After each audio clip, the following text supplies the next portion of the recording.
Franchising.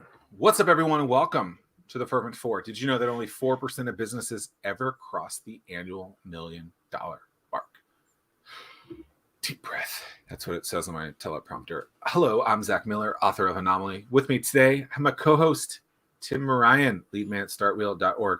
Thank you so much for joining us. The Fervent 4 is a weekly show each and every Thursday at 11 a.m. dedicated to sharing insights into growing a world-class business, no matter the climate. Eddie Montero opened the UPS store, hashtag 645 Quarter Path Road Shopping Center in Williamsburg a little while ago. When did you open that store, Eddie? Hey, good morning. That was back in July of 2015. And you acquired that from someone else, if I remember the story. Did you? We did. There was a couple that owned the store, that one and the one up in Gloucester that we also own. We bought them at the same time. Yes. Gotcha.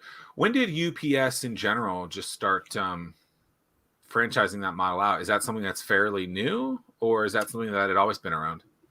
UPS ended up buying the old mailboxes, etc., which was a San Diego-based franchise that started opening just for mailbox rental through the military back in San Diego. They had expanded. UPS decided that it wanted a brick and mortar location with a face, and they bought out mailboxes, etc. That has turned out to be, that was back in the 90s, if I remember correctly. Oh, wow. And now we're up to almost 5,000 UPS store across the nation, to include Hawaii, Alaska, and there's some UPS stores in Canada as well.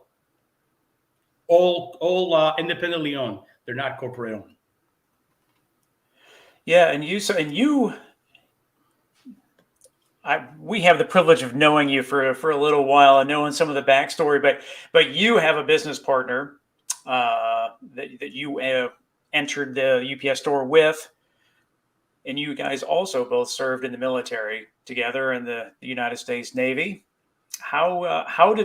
Talk us through that period of time. You were in the Navy together. You decided to retire. You wanted to invest in a business together. How did all that come about?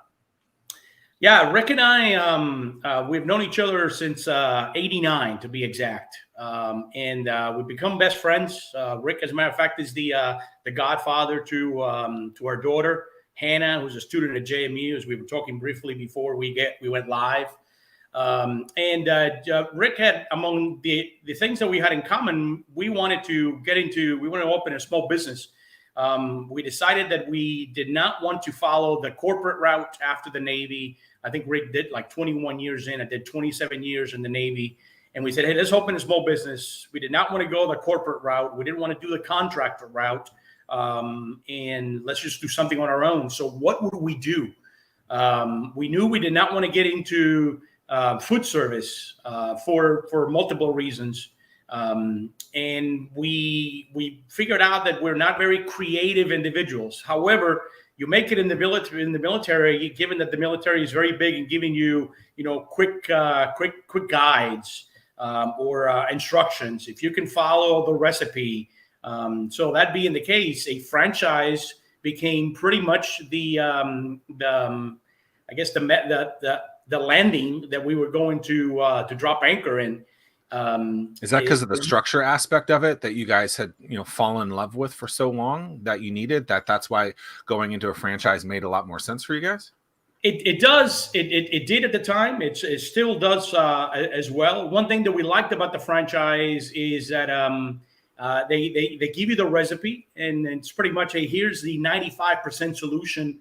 Don't mess it up. For the other 5%, you can either work it out yourself. You can give us a call. It's that type of approach. There's also a bit of a hand holding that takes place when you get into business. You are unlike someone else that starts business on their own. There's never really anyone to sanction whether you are ready for business or not. A franchise will not give you the keys to anything unless you have gone through a certain set of interviews to make sure that you fit the mold. There is some training associated with that as well, to make sure that the way forward is done exactly the way they want you to, and not the way you think is best.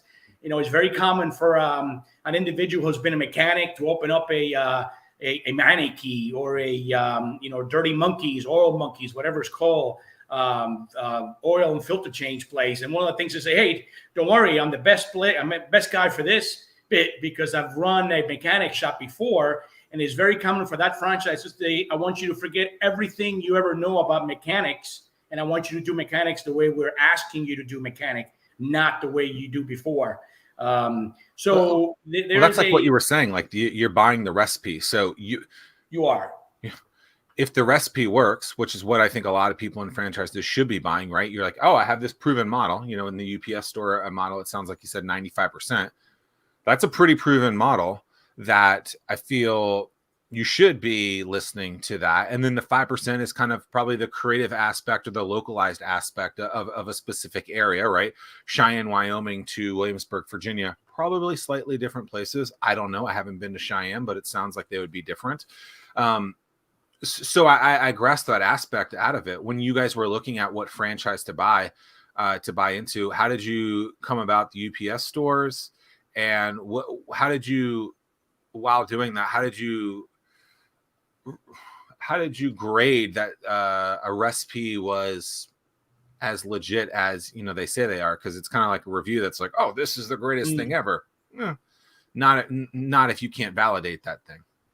So just like anything else, even though you feel comfortable and the franchise, in this case, headquarters is possibly wants you in because you fit the mold. It's still up to the individual to sit down with, in our case, we went to 3 different states and we sat down with 6 or 7 different UPS store owners and said, hey, tell us about your experience. Is this really as good as we think it is, as good as we're being told? And these were individuals that had owned UPS stores anywhere between 2 years and 12 and 15 years. So we heard the good and we heard the bad. And you're right, there is a flavor to be had for being a UPS store owner in Alexandria, Virginia, which is one of the individuals that we sat down with, and being a UPS store owner in Hampton, Virginia, which is another individual that we sat down with. So they each have their take, and then it's up to you to figure out whether this is the right thing for us. And then we did it. We decided it was a thumbs up. The UPS store is a subsidiary of big company UPS. And we liked the fact that it was branded. There was a certain recognition associated with that. It wasn't the team Zack and Eddie pack and ship store franchise. These stores were anchored by or under the umbrella of a multinational billion-dollar corporation, and we like that idea. We like that recognition.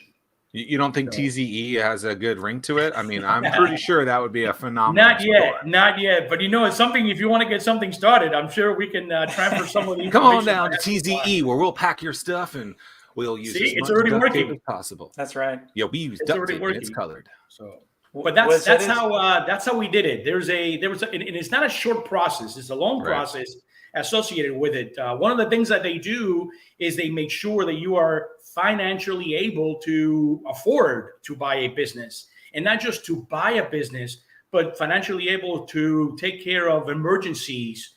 I wish more people would actually go into business with that mindset and understanding that, like, hey, by the way, like, if you're going into this day one, like the actual open date of your business, and you're already at a negative, like, this could turn into a really big problem really, really quick. Yeah. So it's interesting. I'm sorry. It's interesting that you mentioned that. We have our store in Gloucester is under contract. Prior to having a contract for the sale of the store, we met with several individuals who were interested in buying the store. And we quickly figured out that the American public wants to buy a business the same way we buy a car and a house. 0 money down. Where do I sign? And we ended up, Rick and I would end up telling people that a business was not in their future because their financial situation was just not there. And it would be a recipe for disaster if they did not have their numbers in order prior to signing the the deal. Some of them were thankful, others were shocked that that was the case. And then you run over some numbers for them, and they quickly figured out, wow, I didn't know that was the case. So it's very sad, and we were happy to go through that process. It was very frustrating after a while, especially when you got to tell people that, hey, I cannot sell you the business, you cannot afford the business. But it's just the fact that they come to you and they're so uneducated, uninformed as to what it takes to buy a business, in this case, a franchise. So you purchased a business in 2015. You went through the due diligence process. Then 2020 hits. Did that due diligence process and making sure that you were in a financial place and you had the resources necessary, did that help you when everything shut down in 2020? There were many things that went our way when March of 2020, the country went dark. One of them was the fact that we were attached to a big umbrella, multi-billion-dollar international corporation. If we would have been Eddie and Rick Pack and Ship, that would have been a totally different story. Because it was a UPS store, we were considered essential. Therefore, we were given this official looking notices in case we were stopped by the authorities as to why we were on the road, because the business was considered essential. People still needed to have official documents being sent. People still needed official documents to be notarized. People still needed medicines to be shipped. There were things that still had to take place, and the UPS store was there to make that happen. Other entities did not have that same privilege handed down to them. So that was from the operational side of the house. On the financial side of the house, even though we were ready to absorb having to have our expenses taken care of, even though our stores may have been closed, that wasn't the case. What we saw is an immense amount of demand for the services that we were providing. So we actually hired during the pandemic. Our doors remain open, and we had when you look at our customer count, and it went up 15, 18%, where other businesses unfortunately had to close down, some of them permanently. So I guess the pendulum swung the other way for us. And that was it was both a blessing and a curse. A blessing in the sense that we stayed in business and that we were able to hire other individuals that had to let go because their originally businesses shut down and they had no place to work. A curse in a way that we had to spend a considerable amount of money and now abiding by the new safety regulations and the health regulations that all levels of government were applying down on those entities that were open. We had to spend, our budget just skyrocketed for things like Lysol and tissues and masks and gloves and so on and so on.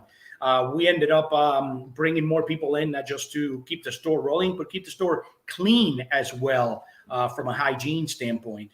And then you add the personality piece. And by that, I mean the sensitivity of we were the only ones that were open, and the American public was so frustrated because of the way their lives had been turned around that in many cases they would come into the store to do X and Y and Z, but there was an anger associated with that visit. We had to take a step back and retrain our team on conflict resolution, customer service delivery, just basically telling them this is not a personal thing. Everyone is upset. They're not upset at us. They're upset about what they're facing. And that was materialized in the way that we were treated by our customers. So that was the curse side of the house. Wow. And that went on for many months. We're very lucky that the team stuck around, that they were able to absorb the training that they were being given. We were able to be lucky that our customers remain patient, and those instances were far few in between. But they would test you, and those are the ones that we laugh about it now, but there were some very tense situations back then during those days. I mean, I know I've been a UPS store customer. That's where I get my business mail for several years now, different store Thank from you. yours. But that was one of the things that, like, during COVID, I think that there was like 2 customers allowed in the store at a time due to whatever the numbers had to be. It's still But like that. My local one is 3. well, the crazy thing is that there was a line like 8 people deep out the store every single time. So it's like it just got to the point where I always had to check my mail after hours. I mean, just because Hmm. it's great that you have your own key. I can just run in there, grab my mail, and leave. But I mean, it was just insane to me, the line of people out the door that were shipping packages when everything was shut down. Yeah, even though there was nobody traveling, there were still presents that needed to be mailed. There was a lot going on. People were buying things over the internet, and some of the things had to be returned. There was a lot of purchases being done from private sellers that had to be shipped someplace else. Was there a recent very busy?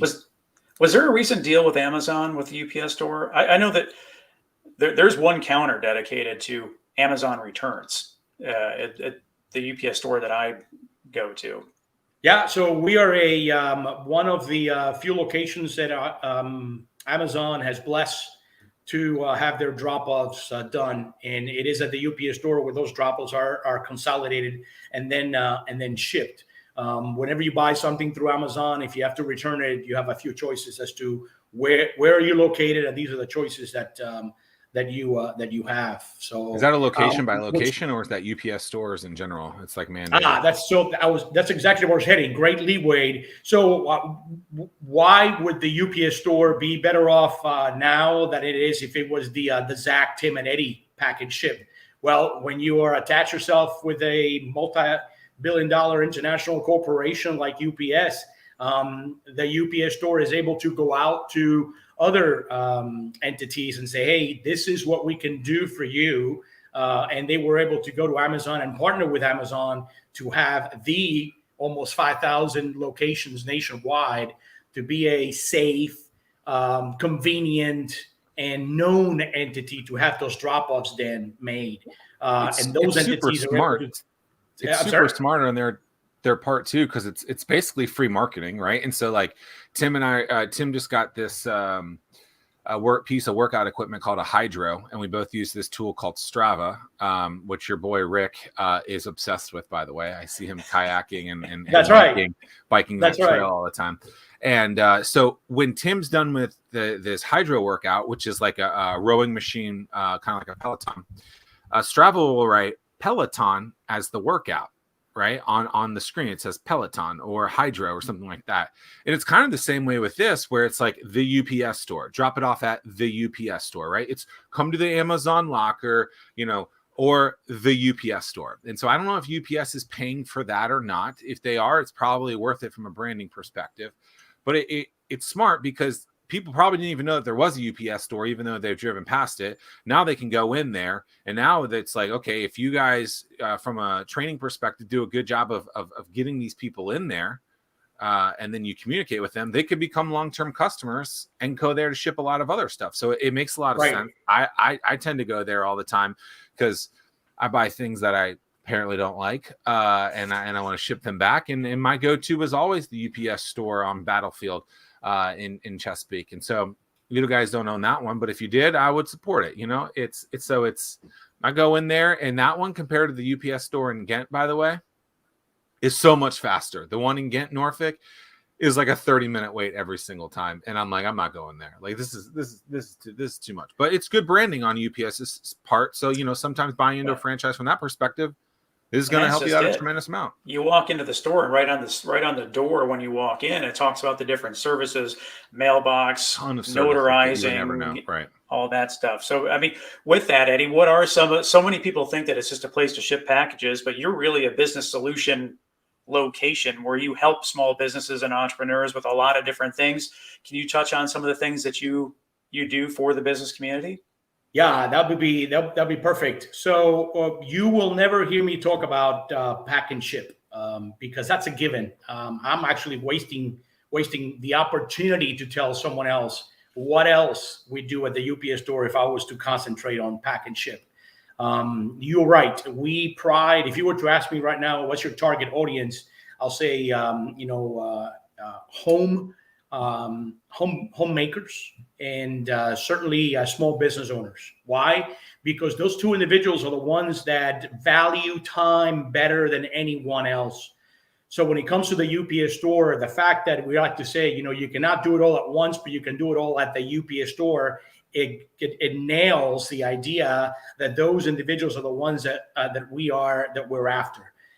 You come to the UPS store if you're small business owners and you're looking for business cards. We can get those printed. We can get those designed. Our UPS stores have 2 graphic designers on staff that can help individual with an idea, put it down on paper, come up with a flyer, come up with a poster, come up with a banner or yard sign, come up with anything that you would want your brand to be printed on to capture the attention of your intended audience. If you are a home maker, and take, for example, during the COVID season, the last thing you wanted was to have your children be taken in and out of the car every time you had to go to a different location to take care of those little tasks and those little requirements that had to be done throughout the day.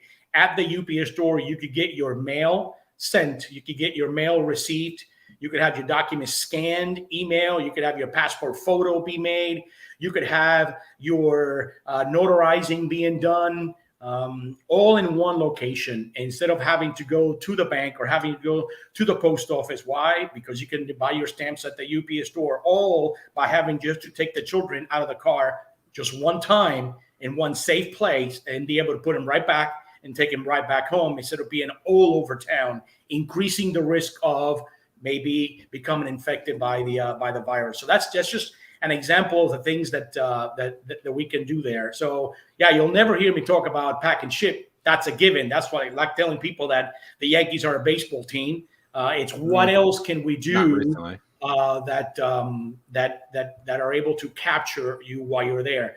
We mentioned before being attached to a big company. Yes, we do have a financial benefit associated with each and every drop off from an Amazon. We benefit from that. But it will be silly for a UPS store owner to think that the $1.12 or the $1.27 that we receive for that drop off is where the money is or where the services are. We have trained our staff to openly engage with everyone that comes in for just a drop off and embrace the idea that we have an individual that is coming through our door that we have not paid for.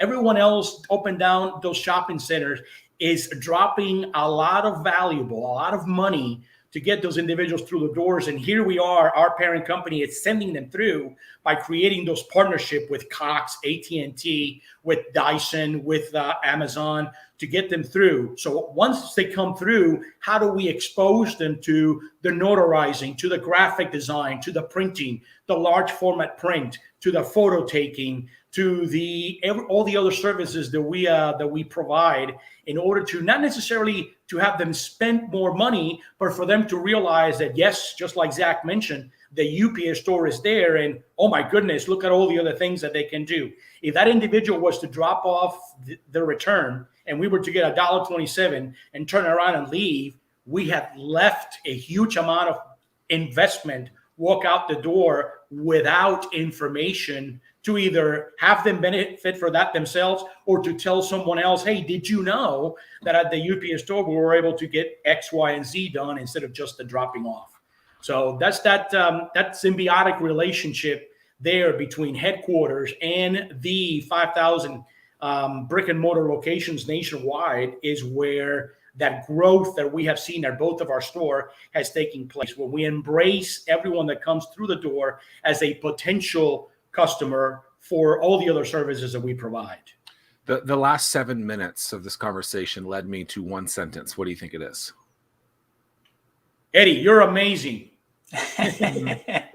Well, I at least the thing that I picked up on, Zack, was the fact that it takes hustle. I mean, you've got to. I was thinking like, the old tagline, what can Brown do for you? Well, but just in the sense of, training your staff to identify that so that you can, I mean, I'm sure that there's probably franchisees out there that will just take the $1.17 or $1.20. Yeah, I don't think the two that I've been to that I mentioned don't do what you just said, Eddie. So, and that is very unfortunate. If you were to ask me right now, at the beginning of the conversation, we discussed the recipe that the franchisor gives you and says, "Hey, here it is. Don't mess it up." Right?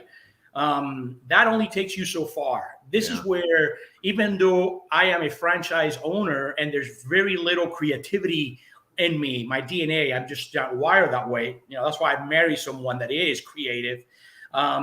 You're still in business, you're still in sales. You still have to sell, regardless whether you're an independent operator or you are a franchise owner. So that, the UPS store headquarters gives you those ideas. They send you those customers through. Now it's up to you to get creative as to how the rest of the delivery is going to take place. Are you hiring the right people? I always tell our team, we are not order takers. It's always tickled me the wrong way that I go into a McDonald's and I am never sold. I am never informed of anything else that McDonald's wants me to buy that day. And that is not because they don't want to, but they may be hiring individuals that are not aware or maybe have the wrong DNA. I love a number one, a Big Mac, large fries, and a Coke. But I also love yeah, that's my favorite. That's my favorite lunch. But I also love two all beef patties, special sauce, lettuce, cheese, pickles, onions. Why am I never asked, would you like an apple pie? Why? I don't think they're allowed to do that. I think there's a lawsuit against this, and I feel like it's the Morgan Spurlock effect from Super Size Me, where they kept supersizing stuff, and I feel like they're not. I feel like there's a lawsuit against them that pushed them from upselling people because that stuff was, as a former fat kid, I can say this, that got them larger. Therefore, then they got sued, and then they weren't able to upsize that because people were like, "Oh, well, duh, a 2-liter Coke at lunch is not a good idea. Duh, but I can sue McDonald's because I'm in a sue happy world." I feel like there's actually something around that. It could absolutely be what you're saying, but I do think there was a lawsuit around them not able to upsell certain things. I think Eddie's point. We would definitely inform the client of what else we have going on. Why shouldn't you? I mean, because the thing is, you already have them as a client. They're in your store. It's your job to keep them, right? It's cheaper for you to. It's cheaper for you to retain a client or to get more out of a client than it is to find someone new. And here they are. You're getting paid $1.26 or whatever it was to get them in the store. You don't even have to deal with that. Like, hello, like people are like demanding, oh, how do I do this? How do I do this? And then it's coming to you and then you don't do something with it. Like, that would be bad on you, bad UPS store owners who don't do it. Like, shame on you. It's a difference between being transactional and relational. And you need to make sure that you establish that relationship. A transaction is just a one and done thing, and then you don't care if you ever see him again. But to your point that you just made, Zach, I mean, you want to make sure that if you have that relationship with that customer, you can bring them in over and over and over again. It doesn't make a difference what business that you're in. You want to have that relational. Yeah. McDonald's should know that I am the king of apple fritters, and they have never upsold me. I mean, look, it's on their menu. It's a little pricey. I think $2.75 for an apple fritter is a little ridiculous.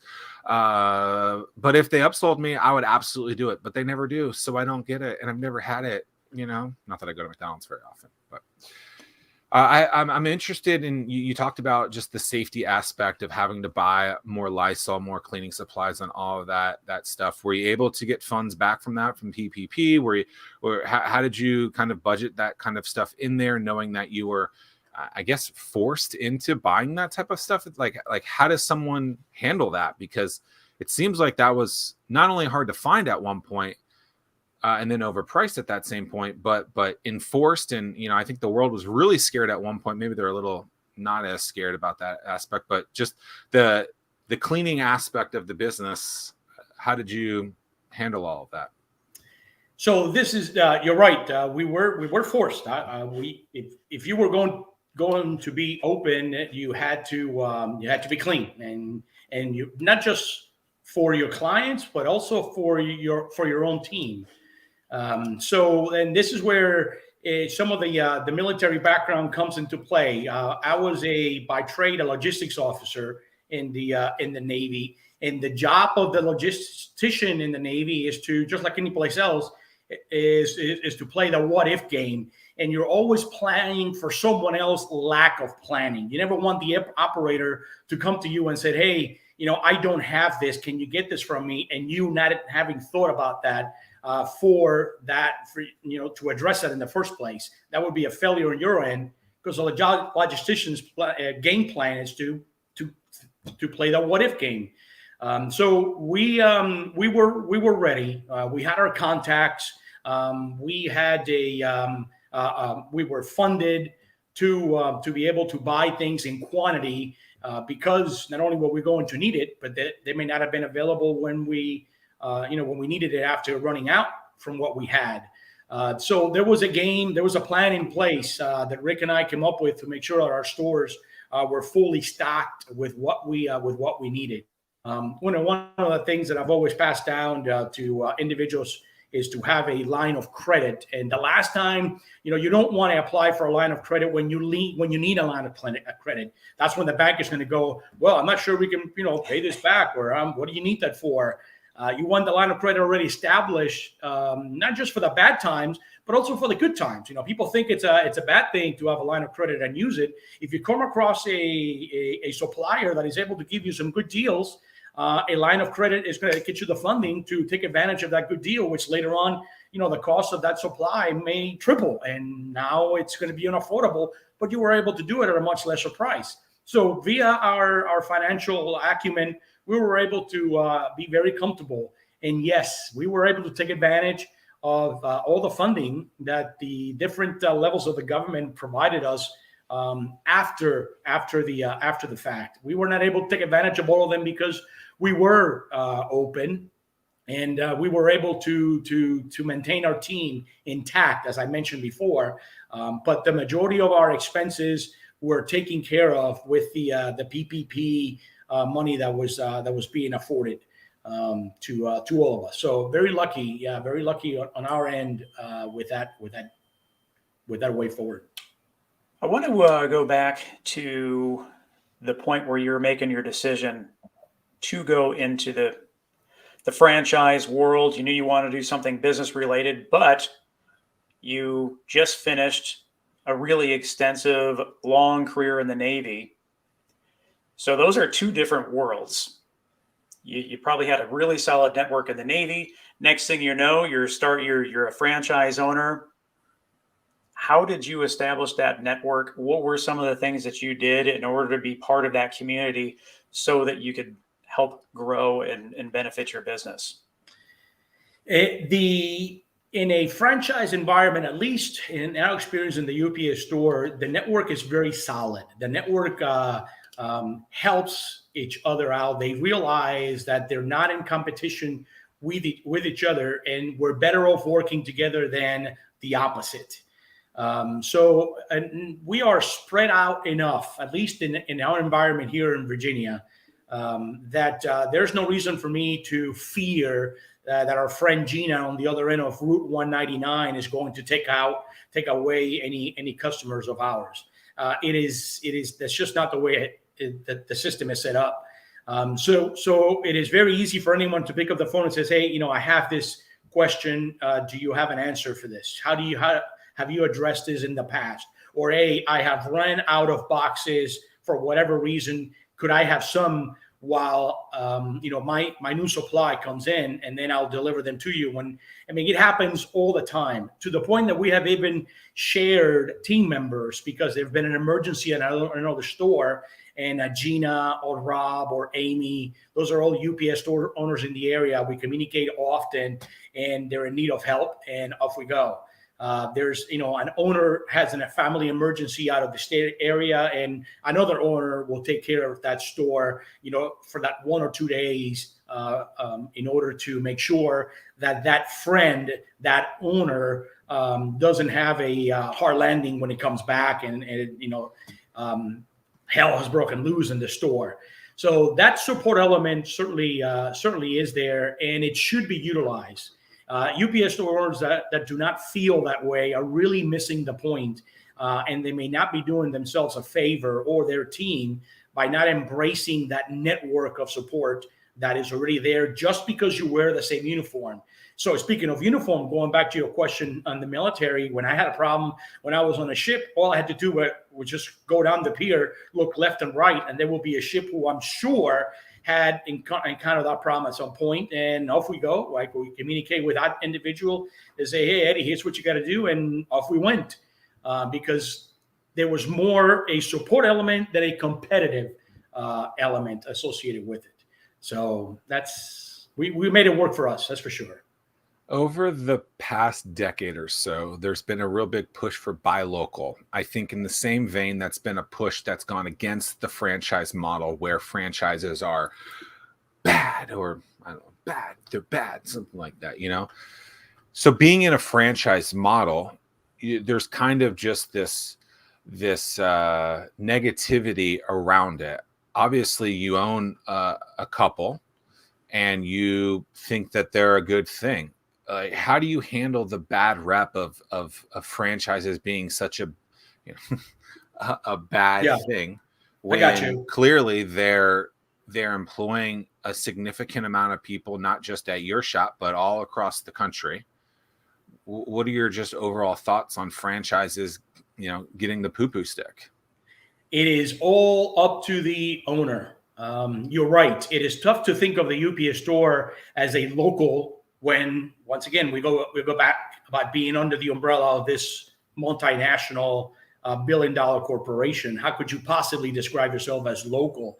The owner of the store must get out of the store and get himself or herself into the community. After all, you live local. Therefore, you are local. You hire individuals from the local area. You support local entities, whether it is the ASPCA, in my case, being a cancer survivor, the Cancer Society, in my case, being a veteran, and so is Rick. We support the veterans, whether it is via making signs for a golf course event that is taking place.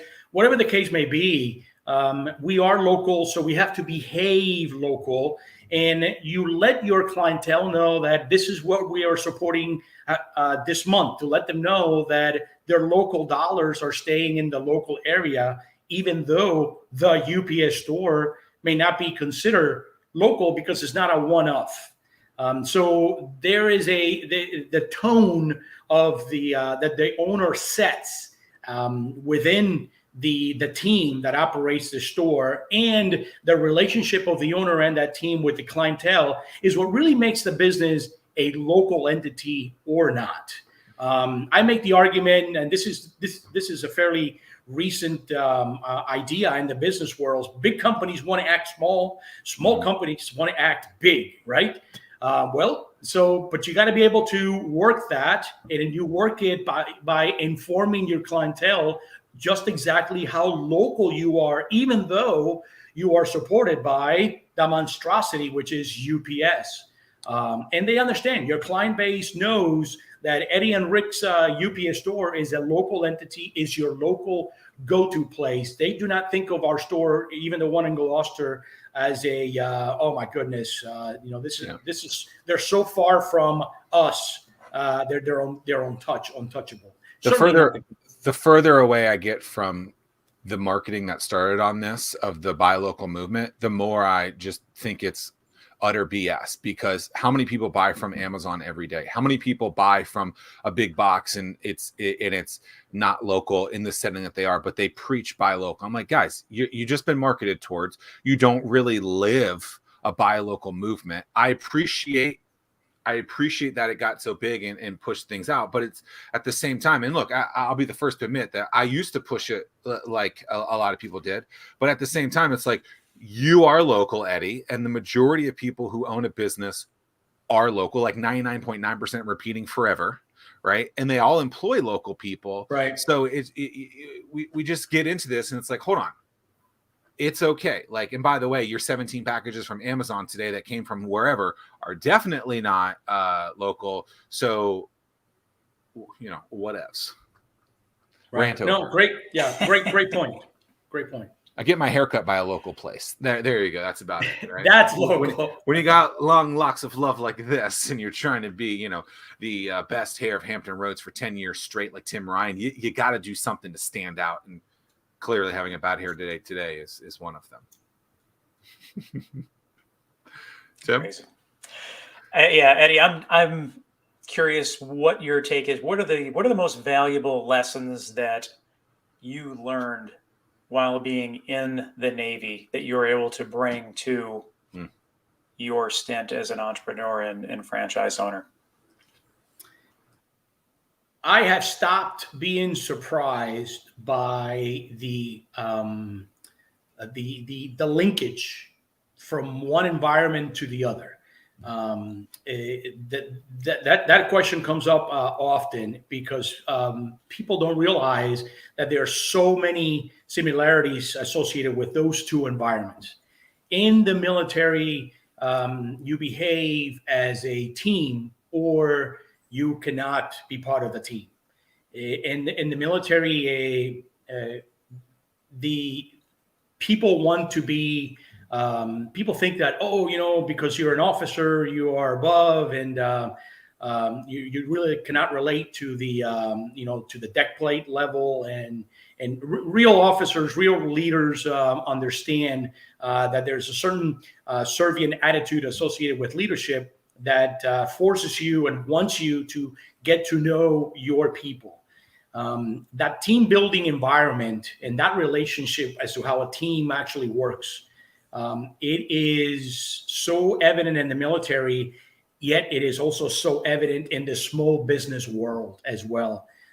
Individuals want to feel when they get hired, they want to feel like they're part of a team. People want to be treated fairly. People don't want to be treated equally. People want to be treated fairly. One should not treat everyone equally because everyone is not equal. But it is up to the individual, to the leader, to the management to get to know each of those team members, to figure out how they needed to be treated, what is going to make them tick, what's worrying them, so that you're able to shape their world so that they're able to deliver the services and the products that you want them to do, and not worry about whether their car is running, or whether there's enough gas in the tank, or whether the kid has someone to pick them up at school, or whether they're going to be able to pay for the next quarter of school, and so on and so on. So in the military, you get to know your team. In the small business world, you get to know your team as well. When we hire someone at the store, we don't hire order takers. We hire individuals that are willing to, and they understand what being a member of a team is and how they look after each other. Sometimes, when we go through the question and answer period during an interview, they kind of look at us weird. And, Rick and I are quickly to point out, you will spend probably more time at our store in a very small space. Our store is 1,200 square feet and 1,400 square feet up in Gloucester. So it's really small space. There's not very much space to get away for a break or to have alone time. So you want to embrace the idea that you're there as part of a team, and you want to like that team, and that team wants to like you as well. And they kind of look at us weird. So we ask questions. How do you operate when you feel under the weather? How do you operate when you have someone on the other side of the counter that is giving you a hard time? What is your take? And we want to see what their experiences have been in the past and see how they operate in a team environment. Because if they think they're going to come to a store and they're just going to just be just someone there, that's not the individual that we're after. I think when people operate as part of a family, as part of a team, just like in the military, they tend to behave differently, and that behavior is exhibited to those customers that are coming through the door. The individuals that we hire are natural, eyeball to eyeball. They are happy to look at people in the eye. They smile naturally. When something is not happening, we're able to take them away and go, what's going on? Well, I got X, Y, and Z going on. And those issues are approached the same way that Rick and I did in the military. There's one caveat though. In the military, we had so many services available to us to be able to pick up the phone and say, this individual needs financial assistance, this individual needs medical assistance, this individual needs family assistance, and so on and so on. In the small business world, those services are very restricted, and it is up to us to be able sometimes to provide them or put them in touch with someone that we have developed a network with, that then our team member is able to go, oh, wait, thanks. Yeah, I got a call from X, Y, and Z, and it appears that my car is going to be taken care of. It appears that my child will be, issues will be addressed. All of that makes the team really come together. That was our experience in the military. We have transferred that to the business world, and it really is paying tons of dividend for us. Yeah, and to take that one step further, and from my prior military experience, the thing that I took away is that so if you're out to sea, or in my case, if we were deployed forward, at the end of the day, you've got to complete that mission. There's just no excuse. You've got to get it done. And so the thing that I really admire so much, and what was the mentality that was just pounded into me, was you got to do whatever it takes to be successful. And and that means if you have to be resourceful, however it needs to happen, but you've got to get it done. And so many founders today, they want to focus on what they can't do or why they can't get to this point, as opposed to, hey, let's think about what we can do today. What are the small steps that we can do to move forward? And then we can incrementally get there. We're not going to have the finished product overnight. It's just not going to happen. Right.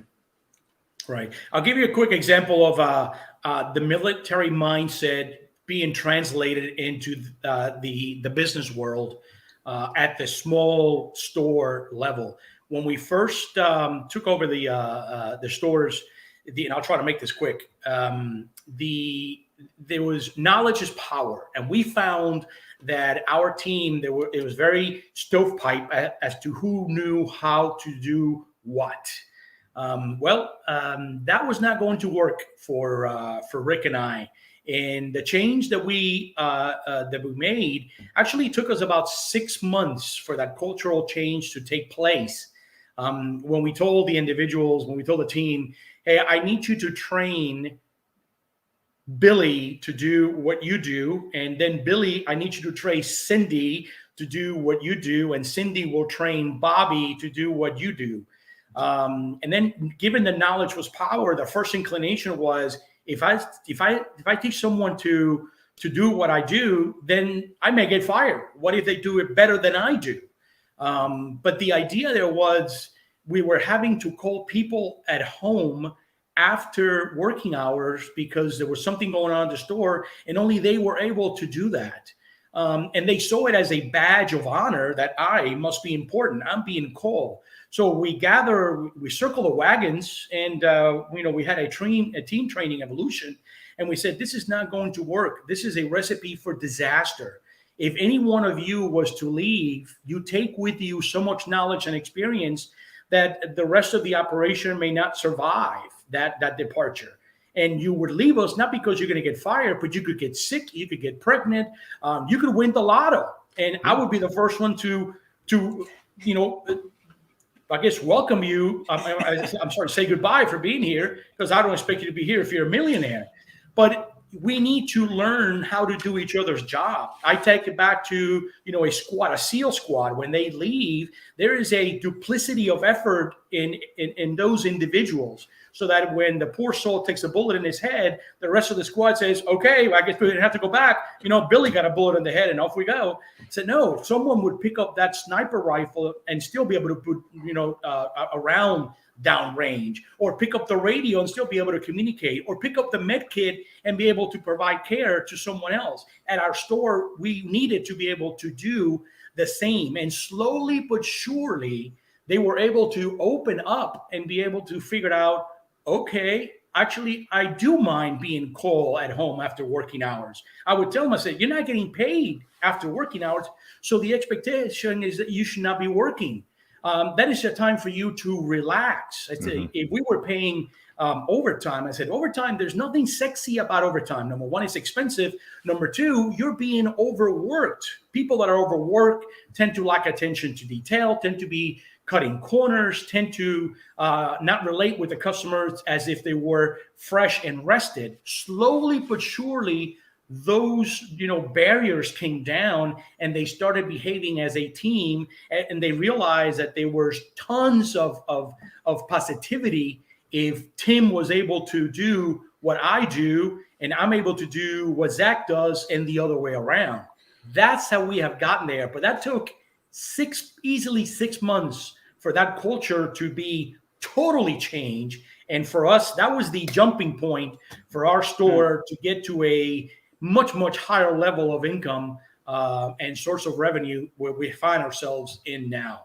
Only after that was tweaked. Yeah, I've heard of that as like the bus effect. What happens if you get hit by a bus type of thing, right? And so I love the name. It's what do you do if that person isn't there? And if you don't have them in line, and I think a lot of businesses, a lot of small businesses don't think like that. Maybe they can't afford it. And so it's a difficult thing. And I think a lot of people need to try and attempt to have that in line. I'm interested over the last 18 months or so, maybe we were at 20 months of this thing. A lot of people have talked about teammates and their staff, employees. People don't want to work anymore. It seems like from the surface, that hasn't been an issue with you. What are you doing to retain talent when it appears from a headline, at least, and from, you're not a restaurant, but a lot of restaurants are struggling with this, a lot of hotels, right? It seems like you have an experienced business, though. If you really get down to the principle of it, is you're an experienced business. What are you doing to keep these people? And I know we just talked about family and training and all that stuff, but like, what is working for you in an experienced business where so many people are just like, screw it, I don't want to work and all that jazz? Yeah, there is not a once again, because people are different. Everyone is going to have its trigger element, and only when the leadership or the management is able to get to know the team do they know what is going to be important. I'll tell you right now, there are individuals in our team who are motivated by money. There are individuals in our team that are not motivated by money as long as their necessities are taken care of. But they do like when Eddie or Rick come through the door and says, hey, let me have your keys. I'm going to fill up your gas tank for absolutely no reason, just because we can. Or let me have your keys. We're going to clean your cars. Or, hey, I noticed that you're coming up on your wedding anniversary.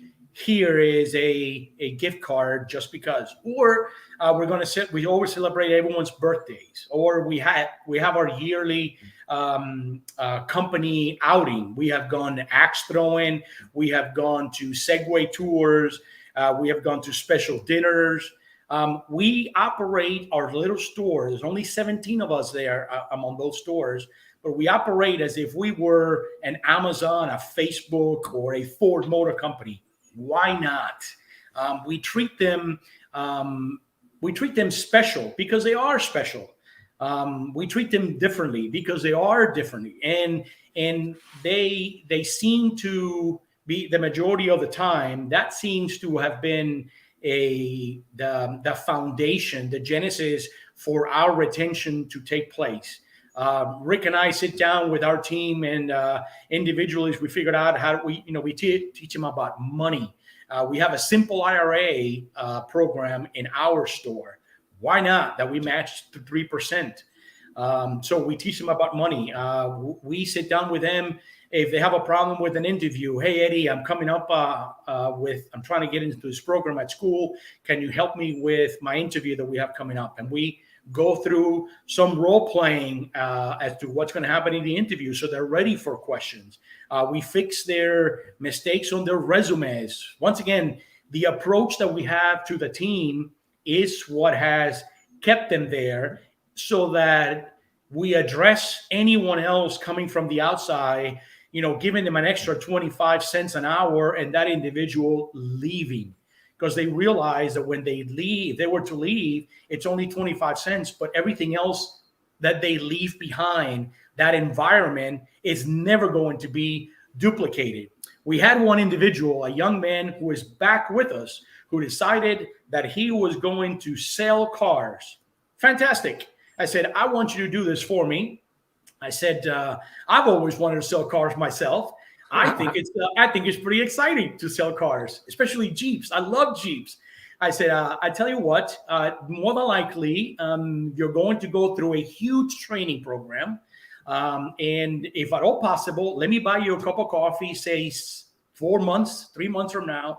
And I want you to walk me through that training program to see, because that training program is going to be pretty similar to what we are done here. The whole, relationship and the whole open-ended questions and listening more than we speak to our client base so we can really get to know what they want and so on. I want to see if what we're doing, it's okay. Oh, okay, Eddie, sure, we'll do that. All right, to make a long story short, we never had that cup of coffee. He came right back and he said, would I be able to get my job back? I'm like, what happened? I thought we were going to sell cars.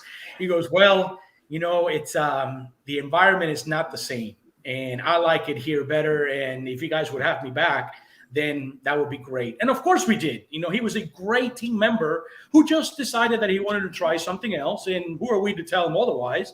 And right back he went, and he benefited. He's like, you guys were really not that crazy.